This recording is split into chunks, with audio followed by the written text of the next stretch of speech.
मजा आ रहा है, मजा आ नहीं रहा है, आ रही है।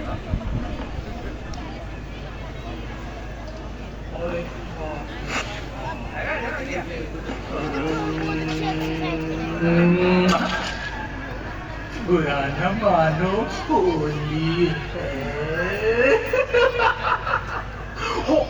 भला से आपके बच्चे को कपड़े लेने मैंने जाना जरूरी था। सॉरी।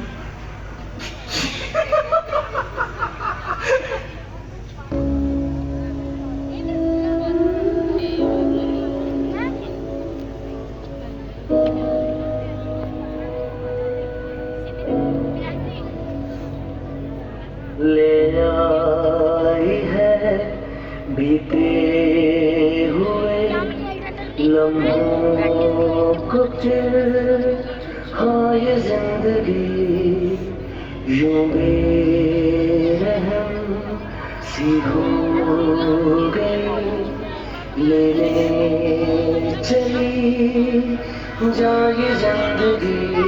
खुदा क्यों रूठ गया मुझसे, नहीं था बैर मेरा तुझसे, कि तूने छीन लिया मुझसे मेरा जहां।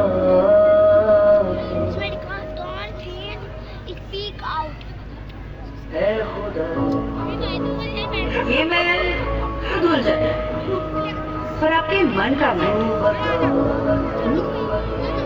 वो कैसे धुलेगा? अरे बुरा लगा। ले आई है बीते हुए लम्हों को फिर, हाँ ये जिंदगी। हेलो, गायनोकोलॉजिस्ट डॉक्टर सिन्हा बोल रही हैं। यस, वाइफ प्रेग्नेंट है, लड़की है, ऑपरेशन करना था। ये कैसे बात कर रहे हो आप? क्या बात कर रहे हैं? लड़का चाहिए होगा आपको? नहीं, लड़का नहीं, लड़की ही चाहिए। तो फिर क्यों करा रहे हो ऑपरेशन? क्योंकि रेप हो जाएगा इसका। ये नहीं चाहता कि इसका rape. I am so sorry doctor, मैं नवीद बोल रहा हूँ रेडियो मिर्ची से, और मुझे मालूम है कि आपके पास कॉल्स आती होंगी, लेकिन उनकी वजह यही होती होगी कि मैं दहेज नहीं दे सकता या मैं लड़की को पढ़ा नहीं सकता। लेकिन अब कॉल्स आया करेंगी, और वजह ये हुआ करेगी डॉक्टर कि मैं अपनी बच्ची को पैदा नहीं होने देना चाहता, क्योंकि इसका रेप हो सकता है। दिल्ली में 8 महीने की बच्ची का रेप हुआ। 8 महीने की बच्ची होती कितनी है, अगर वो तंदुरुस्त ना हो, इंसान के एक हाथ में आ जाती है। उसका रेप वो है। सॉरी मैंने आपका वक्त भी ले लिया, लेकिन मैं बताना चाह रहा हूँ सबको कि ये होने लगेगा, वरना इस चीज को बंद करवा दो। मेरी समझ में नहीं आता कि स्लोगन देखने के बाद लोग खुश हो जाते हैं, बेटी बचाओ बेटी पढ़ाओ। क्यों हम पहले ही तारीफ कर देते हैं कि बेटियां कमजोर हैं, पढ़ी लिखी नहीं है, इनको बचाना भी है। ऐसे स्लोगन क्यों नहीं बनते कि बेटे को बताओ और ना माने तो थप्पड़ लगाओ। और जितने लोग इस बात को मानते हैं ना कि लड़की घर से बाहर निकलती है तो रेप होता है, उसके रिश्तेदार ने बेडरूम में घुस के उसकी बच्ची के साथ रेप किया। जब इसके माँ बाप ने इस बच्ची को देखा तो खून में लथपथ पड़ी थी, पूरा हॉस्पिटल भूल गया था इसकी चीख से।